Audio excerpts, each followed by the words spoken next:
Hi, everybody, and welcome back to another Thursday BAAYF per meeting devotional. Thank you so much for each one of you guys that encouraged me last week as we started off this new venture. Let's open up to Romans chapter 1, verses 8 through 17.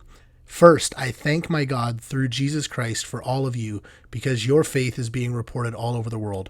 God, whom I serve in my spirit in preaching the gospel of his Son, is my witness how constantly I remember you in my prayers at all times. And I pray that now, at last, by God's will, the way may be opened for me to come to you. I long to see you, that I may impart to you some spiritual gift to make you strong. That is, that you and I may be mutually encouraged by each other's faith. I do not want you to be unaware, brothers and sisters, that I planned many times to come to you, but have been prevented from doing so until now, in order that I might have a harvest among you, just as I have had among the other Gentiles. I am obligated both to Greeks and non-Greeks, both to the wise and the foolish.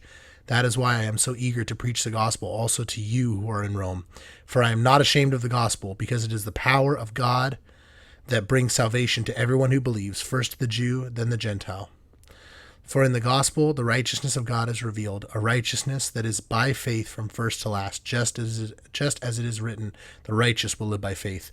Paul takes this opportunity before going into some really heavy-duty stuff that we'll talk about next week to remind us that as ambassadors for Christ, as followers of Jesus Christ, as those who have been chosen and bought by the blood of Jesus Christ on the cross, that we are to pray for one another, that we are to stand strong with one another, to encourage one another, to lift one another up, and to work side by side to accomplish the goal that Jesus Christ himself gave us in Matthew chapter 28, the Great Commission, to go and make disciples of all nations. So as we read here, Paul in verses 14 and 15, he says, it doesn't matter who it is, Greeks, non-Greeks, wise, the foolish, everyone that there is, it's his responsibility and it's his heart to preach the gospel so that he can have a harvest that he talks about in verse 13.